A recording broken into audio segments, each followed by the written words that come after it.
ዓለም ከተፈጠረች ጀምሮ ፀሐይ ወጥታ ከጠለቀችባቸው ከዋክብት በሰማይ ገጽ ላይ ካበሩባቸው ቀናት ሁሉ እጅግ አስደንጋጯ እጅግ ምስጢራዊዋ እና ፍጡር ፈጣሪውን የገደለባት ያቺ አንዲት ቀን ምን እንደሆነች ታውቃላችሁ? የሕይወት ምንጭ የሆነው አምላክ በመቃብር ሲዘጋ የዓለም ብርሃን የሆነው ጌታ በጨለማ ሲዋጥ ብታዩ ምን ይሰማችኋል? የተወደዳችሁ የቻናላችን ቤተሰቦች የእግዚአብሔር ሰላም ጸጋና ምሕረት በያላችሁበት ይብዛላችሁ። ዛሬ የታሪክን መጋረጃ ወደ ኋላ እንገልጣለን።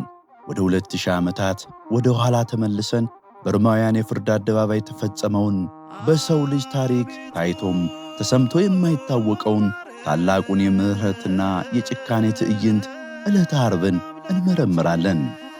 ይህ ዝግጅት ተራ የታሪክ ትረካ አይደለም። በልብ አንጠልጣይ ጉዟችን ቀራንዮ ለምን እንደተመረጠችና የአዳም ዓጽም ምስጢር ምን እንደሆነ፣ ፀሐይ ብርሃኗን ለምን እንደነሳች፣ ገዳይ የነበረው ወንበዴ በቅጽበት ገነትን እንዴት እንደከፈተ፣ እንዲሁም አይነ ስውሩ የሮማን ወታደር ለንጊኖስ በፈጣሪው ደም እንዴት ብርሃን እንዳገኘ በጥልቀት እንመለከታለን። ይህ ታሪክ እስከ መጨረሻው ስትከታተሉ ከሞት ጀርባ ያለውን ሕይወት፣ ከጨለማ ጀርባ ያለውን ብርሃንና የመስቀሉን ጥልቅ ፍቅር ተረድታችሁ በታላቅ መንፈሳዊ መነቃቃት ውስጥ ትሆናላችሁ። አሁን ከኔ ጋር ወደዚያች የደምና የውሃ ምስጢር ወደ ፈሰሰባት ታላቂቱ ቀን እንጓዝ። የሮም ሹም የሆነው ጲላጦስ የፍርድ ወንበሩ ላይ ተቀምጧል። በፈጣሪው ላይ ፍጡር ሊፈርድ በ3 ሰዓት የሞት ፍርድ አስተላለፈም። ውሳኔው ተሰማ። ይሰቀል የሚለው የአይሁድ ጩኸት አደባባዩን አናወጠው። ያ የዓለም ሁሉ መድኃኒት የሆነው ኢየሱስ ክርስቶስ ለሰው ልጅ በገባው ቃል ኪዳን መሠረት መከራን ለመቀበል ራሱን አሳልፎ ሰጠም። ጀርባው በግርፋት ታርሶ ደሙ እንደ ውሃ እየፈሰሰ ያንን ከባድ የሞት መስቀል ተሸክሞ በዕብራይስጥ ጎልጎታ ቀራንዮ ወደ ተባለው ዳገት መውጣት ጀመረም። ነገር ግን እዚህ ጋር አንድ ትልቅ ዘመናትን የሚያቋርጥ እንቆቅልሽ እናንሳም። ለምንድነው ቀራንዮ? ለምንድነው የራስ ቅል ስፍራው የተመረጠው? ይህ ቦታ ዝም ብሎ በአጋጣሚ የተመረጠ ተራ ኮረብታ አልነበረም። የዓለም አቀማመጥ ጂኦግራፊ ብቻም ሳይሆን የመንፈሳዊ ዓለም ማዕከል እምብርት ነው። በጥንታውያን መዛግብትና በቤተክርስቲያናችን ምስጢር መሠረት ያ ስፍራ የመጀመሪያው ሰው የአዳም ዓጽም የተቀበረበት ትልቅ ዋሻ ነበር። እስኪ አስቡት ታሪክ እንዴት እንደሚገጣጠም።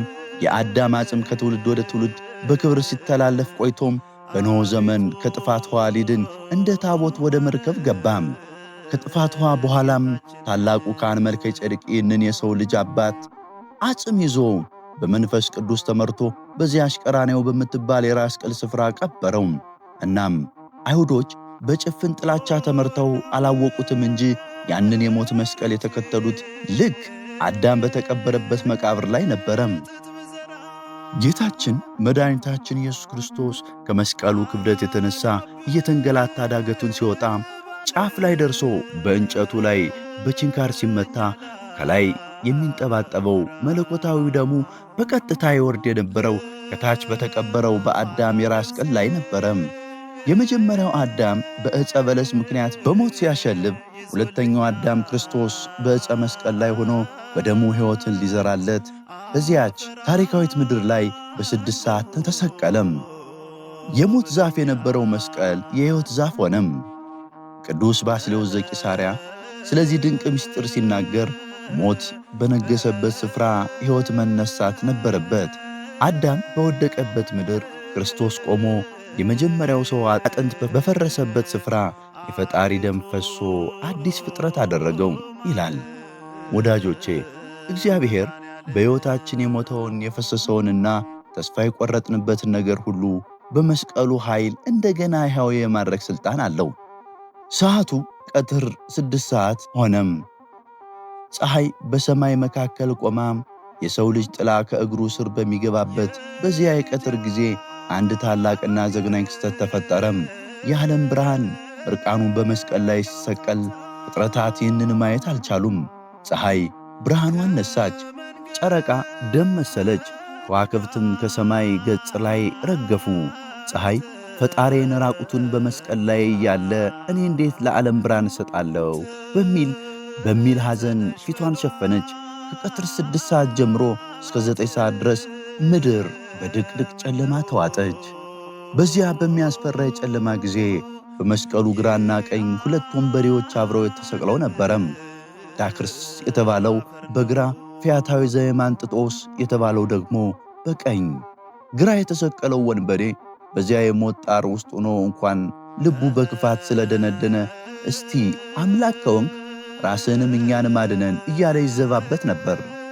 ነገር ግን በቀኝ የተሰቀለው ወንበዴ ታሪክ የሁላችንም ልብ የሚነካ ነው። በዚያች የመጨረሻ የሕይወት ቅጽበት ዓይኖቹ በመንፈስ ተከፈቱ። በሰማይ 3 ፀሐይ መጨለሟን፣ ጨረቃ ደም መሆኗንና ከዋክብት መርገፋቸውን፣ በምድር 4 መቃብራት መከፈታቸውን፣ ሙታን መነሳታቸውን፣ ዓለቶች መሰንጠቃቸውንና የቤተ መቅደስ መጋረጃ መቀደዱን ታላላቅ ተአምራት ተመለከተም። ዓለም የካደው ፈጣሪ እርሱ አወቀው። ጓደኛውም አፈጠጠበትና እኛስ ስለ በደላችን ስላጠፋነው ጥፋት ተሰቅለናል። ይህ ሰው ግን ምንም አልበደለም፣ እንዴትስ በአምላክ ላይ ክፉ ትናገራለህ ሲል ገሰጸው። ከዚያ ፊቱን ወደ መሃል አዙሮ ያንን ደም የለበሰውን በመስቀል ላይ የተቸነከረውን ጌታ በተመለከተ ጊዜ ተራ እንጨት ሳይሆን በታላቅ የጌትነት ዙፋን ላይ ኪሩቤል፣ ሱራፌል በሚያመሰግኑት በመንበረ ጸባዖት ሆኖ አየው። በተሰበረ ልብ በንስሐ እንባ አቤቱ በመንግሥት በመጣ ጊዜ አስበኝ አለው። ጌታችን የፍቅር አምላክ ነውና እውነት እልሃለሁ ዛሬውኑ ከእኔ ጋር በገነት ትሆናለህ ብሎ የሕይወትን ማኅተም ሰጠው። አስቡት፣ በምድር ላይ በወንጀል ሲፈለግ የነበረ ዕድሜውን ሙሉ በኃጢአት ያሳለፈ ሰው በደቂቃዎቹ ውስጥ የገነትን በር ሲከፍት፣ ይህ ወንበዴ የክርስቶስ ደም ተቀብሎ በገነት በር ላይ ሲደርስ ገነትን የሚጠብቀው ኪሩብ በድንጋጤ ቆመም። በብርሃን ተከቦ የሚመጣውን ይህንን ሰው ሲያይ አንተ ማነህ አለው። መልአኩ በዘመናት የነበሩትን ጻድቃን ሁሉ ያውቃል፣ ግን ይህንን ሰው አያውቀውም። አዳም ነህ ወይስ አብርሃም ወይስ ይስሐቅ ሲል ጠየቀው። መልአኩ እንዲህ ማለቱ ወደዚች ክብር ለመግባት ምን ታላቅ ሥራ ሰርተሃል፣ ምን አይነት ጽድቅ አለ ማለቱ ነበር። ወንበዴውም ሌላ ምንም ጽድቅ አልነበረውም። በመስቀሉ ላይ ከተቀበለው ክርስቶስ የደም ማኅተም በስተቀር ያ ማኅተም የገነት በር ወለል አድርጎ ከፈተለት። ቅዱስ ዮሐንስ አፈወርቅ ስለዚህ ወንበዴ ሲናገር ምን አይነት አስገራሚ ሌባ ነው! በምድር ላይ ገንዘብን ሲሰርቁ ኖረም፣ በመስቀል ላይ ደግሞ ገነትን ሰረቀ። አየህ፣ የንስሐ ኃይል በመጨረሻዋ ደቂቃ ያፈሰሳት አንዲት የእንባ ዘብታ የዘመናት የኃጢአት ቆሻሻን አጠበችው ይላል። ወዳጆቼ መቼም ቢሆን በእግዚአብሔር ምሕረት ተስፋ አንቁረጥ። እውነተኛ ንስሐና የተሰበረ ልብ በአንድ ቅጽበት ሰማያትን የመክፈት ኃይል አለውና። ጨለማው አሁንም ቀጥሏል። ከኢየሱስ መስቀል ስር ግን አንድ ልብ የሚሰብር ትዕይንት ይታያል። እናቱ ቅድስት ድንግል ማርያም እንዲሁም ማርያም መቅደላዊትና ሌሎች ቅዱሳን አንስት እንዲሁም የሚወደው ደቀ መዝሙር ዮሐንስ ቆሞ ነበረም። የእናት አንጀት 9 ወር በማዕፀኗ የተሸከመችው ጡቷን ያጠባችው አንድያ ልጇን ከሥጋዋ ሥጋ ከደሟ ደም የነሳው ልጇ በመስቀል ላይ ሲሰቃይ ከማየት በላይ ምን ከባድ ሕመም አለም! በዚህ ጊዜ ጌታችን ኢየሱስ ክርስቶስ ከመስቀል ላይ ሆኖ የመጨረሻዋን ታላቅ አደራ ቃል ተናገረም። የሚወደው ደቀ መዝሙር ዮሐንስን ተመለከተና እነኋት እናትህ አለው። እናቱንም እነሆ ልጅሽ አላት። ይህ ተራ የቤተሰብ ኑዛዜ አልነበረም። ይህ በሙሴ ዘመን የቃል ኪዳን ጽላት ለሕዝቡ እንደተሰጠች ሁሉ የአዲስ ኪዳን እውነተኛዋ ታቦት የሆነችው እመቤታችን በዮሐንስ በኩል ለዓለም ሁሉ ለምዕመናን በሙሉ እናት እንድትሆን የተሰጠችበት ታላቅ ምስጢር ነበረም። ከዚህ ቅጽበት ጀምሮ ዮሐንስ እመቤታችንን ወደ ቤቱ ወሰዳት። የዮሐንስ ቤትም በበረከት ሞላች። እናት ስለሌለው ዮሐንስ እናት ልጅ ላጣችው ማርያም ደግሞ የሚያጽናናት ልጅ ሆነላት። ሰዓቱ ወደ 9 ተጠጋም። ጌታችን በታላቅ ድምፅ ጮኸም፣ ኤሎሄ ኤሎሄ ላማ ሰበቅታኒ፣ አምላኬ አምላኬ ለምን ተውከኝ። ይህ ቃል በትንቢተ ዳዊት የተነገረውን ለመፈጸም እንጂ መለኮት ከሥጋ ተለይቶ አልነበረም። ነገር ግን አይሁድ ይባስ ብለው ቃሉን አጣመው ኤልያስን ይጣራል እያሉ መዘበት ጀመሩ።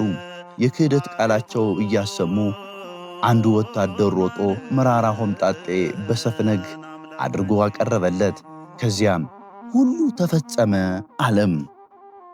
አዎ የሰው ልጅ ዕዳ ተከፈለም፣ የነቢያት ትንቢት ደረሰም፣ የሰይጣን ግዛት ፈረሰም፣ ተፈጸመ ብሎ ቅድስት ነፍሱን ከቅዱስ ሥጋው በገዛ ፈቃዱ ለየም። ነገር ግን ታላቁ ምስጢር ገና አልተፈጸመም ነበር። አይሁድ በማግስቱ ሰንበት ስለሆነ ሬሳ በመስቀል ላይ ማደር የለበትም ብለው የሰዎቹን ጭን እንዲሰብሩ ጠየቁም። የሁለት ወንበዴዎች ጭን ሰበሩ። ወደ ኢየሱስ ሲመጡ ግን አስቀድሞ ሞቶ ስላገኙት አጥንቱን አልሰበሩትም። ይህም አጥንቱ ከእርሱ አትስፈሩ የተባለው የፋሲካው በግ ትንቢት እንዲፈጸም ነው። ከወታደሮቹ መካከል ግን ለንጊኖስ የተባለ በአንዱ ዓይኑ ማየት የማይችል ጭፍራ ነበረም። ጌታ በተሰቀለ ጊዜ የዚህን ጻድቅ ሰው ሞት አላይም ብሎ ተደብቆ የነበረ ቢሆንም አይሁዶች እንቀጣለን ብለው ስላስፈራሩት እየሮጠ ወደ መስቀሉ ተመለሰም። ጦሩን አንስቶ ሞቶ የተሰቀለውን የጌታችን ቀኝ ጎኑን በኃይል ወጋው። በዚህ ቅጽበት ታላቅ ተአምር ሆነም። ከጌታችን ጎን ትኩስ ደምና ቀዝቃዛ ውሃ ፈለቀም። ደሙና ውሃው ሲወርድ የፊደል ቅርጽ ይዞ ለሁለት ተከፍሎ ፈሰሰም። ትኩሱ ደም ሲረጭ በቀጥታ ያረፈው ማየት በተሳነው በለንጊኖስ የጠፋ ዓይኑ ላይ ነበረም። ያ መለኮታዊ ደም ዓይኑን እንደነካው የዓይኑ ብርሃን ፍንትው ብሎ በራለት። ገዳይ ነኝ ብሎ የመጣው ጦረኛ ፈውስ አግኝቶ ተመለሰም። በዚያች ቅጽበት የፈሰሰው ደም መላእክት በብርሃን ጽዋ ቀድተው በዓለም ላይ በሙሉ ረጩት። ዛሬ ቤተ ክርስቲያን የተመሠረተችው በዚህ ደም ነው። የምንጠመቅበት የልጅነት ውሃ ማየገቦ የጎኑ ውሃ የተገኘበት ከዚሁ ነው። ቅዱስ አውግስጢኖስ ሲያስተምር አዳም በገነት ተኝቶ ሳለ ከጎኑ ሔዋን እንደተፈጠረች ሁሉ ሁለተኛው አዳም ክርስቶስ በመስቀል ላይ ሞትን አንቀላፍቶ ሳለ ከጎኑ በፈሰሰ ውሃና ደም ሁለተኛይቱ ሔዋን ቤተ ክርስቲያን ተወለደች ይላል። ምንኛ ግሩም ነው! ከቆሰለው የክርስቶስ ጎን የዓለም ፈውስ ፈለቀም። ፀሐይ ጠለቀች። የዕለተ ዓርብ የደም መከራ አልቆ ቅዳሜ ገባች። ይህች ቅዳሜ የተሻረችው ቅዳሜ ትባላለች። ምክንያቱም ቀድሞ ሥጋዊ ረፍት ይደረግባት የነበረው ሰንበት ዛሬ የጌታችን መከራ በማሰብ በጾም ስለምትውል ነው። እኛም ኖህ በጥፋት ውሃ ጊዜ የውሃውን መጉደል ያበሰረችውን ርግብ እንደተቀበለ የኃጢአት ውሃ መጉደሉን የነጻነት አዋጅ መታወጁን ለማብሰር ቄጤማ እናስራለን። የመጨረሻው የምርምር መዝገባችን የሚያቆመው ጌታችን ከተሰቀለበት ስፍራ አቅራቢያ ወዳለው ጸጥታ የሰፈነበት መቃብር ነው። ወዳጁ የነበረው ዮሴፍና ኒቆዲሞስ የጲላጦስን ፈቃድ አግኝተው ጌታችን ከመስቀል አወረዱት። ማሰብ፣ መናገር፣ መተንፈስ እንዳቆመ እንደ ማንኛውም የሰው ልጅ ሬሳም እንደ ተራ ፍጡር በሐዘንና በለቅሶ እየገነዙት ነበረም። ሽቶ እያርከፈከፉ ጨርቁን ከፈኑን እየጠመጠሙበት ባለበት ሰዓት በድንገት ማንም ያላሰበው የዓለም ሕግ የሻረ ነገር ተፈጠረም። ሞቶ የተቀመጠው እስትንፋስ የሌለው የጌታችን ሰውነት ድንገት ዓይኖቹ ተገለጡም። የሞት ጸጥታ በሰፈነበት በዚያች ዋሻ ውስጥ ሕያው የሆነ የፈጣሪ ድምፅ አስተጋባ። በድንጋጤ ለቆሙት ልባቸው ለተሰበረው ለነ ዮሴፍ እንዲህ አላቸው፣ እንደ ፍጡር ዝም ብላችሁ ትገንዙኛላችሁን? ዝምታው መቃብሩን ሞላው። የዮሴፍና የኒቆዲሞስ እጆች ተንቀጠቀጡ። ጌታችንም በመቀጠል በሉ እንዲህ እያላችሁ ገንዙኝ፣ ቅዱስ እግዚአብሔር፣ ቅዱስ ኃያል፣ ቅዱስ ሕያው የማይሞት አላቸው። እኒህ ቃላት ከሞት ጉሮሮ ውስጥ የወጡ የሕይወት ቃላት ነበሩ። ያ መቃብር የሞት መጨረሻ፣ የጨለማ ማከማቻ ሳይሆን የሕይወት መጀመሪያ ሆነም። የሰው ልጅ ታሪክ በዚያች የጨለማ ዕለተ ዓርብ ተዘግቶ አልቀረም። በመቃብር ውስጥ የዘላለም ብርሃን ይፈነጥቅ ጀመረም። ፈጣሪ በገዛ ፈቃዱ ሞትን ቀመሰ። ነገር ግን ሞት ሊያስረው ፍጹም አልቻለም። በቅዳሴያችን ቅዳሴ ዲዮስቆሮስ ላይ ሞትን በሞቱ ደመሰሰው ሙታንንም ነፃ ወጣቸው እንደሚል ጌታችንም ወደ መቃብር የወረደው በዚያ ያሉትን የጽድቅ እስረኞች ሊፈታ እንጂ በሞት ሊሸነፍ አልነበረም። ወዳጆቼ በሕይወታችን ውስጥ ጨለማ የሆነ የተዘጋ መቃብር የሚመስል ሁኔታ ሲያጋጥመን ፈጣሪያችን በዚያ መቃብር ውስጥ ሕይወትን የሚያበቅል አምላክ መሆኑን እናስታውስ። የእርሱ መጨረሻ ሁልጊዜ ብርሃን ነውና። የተወደዳችሁ አድማጮቻችን ይህ ከ2000 ዓመታት በፊት የተፈጸመ ነገር ግን እስከ ዘላለም ሲያስተጋባ የሚኖር የታላቅ ፍቅርና የመስቀሉ ምስጢር ነው። ማስተዋል ለተሰጠው መስቀሉ ተራ እንጨት አይደለም፣ የሕይወት ዛፍ ነው። ቀራንዮ ተራ ኮረብታ አይደለም፣ አዳም ከሞት የተነሳበት ማዕፀን ነው። ደሙም ተራ ደም አይደለም፣ የዓለም ቤዛ ነው። እውነትን የመፈለግ ጉዟችን፣ የታሪክ መዛግብትን የማንበብ ጥረታችን በዚህ አያበቃም። ይህንን መዝገብ በልባችሁ አኑሩት።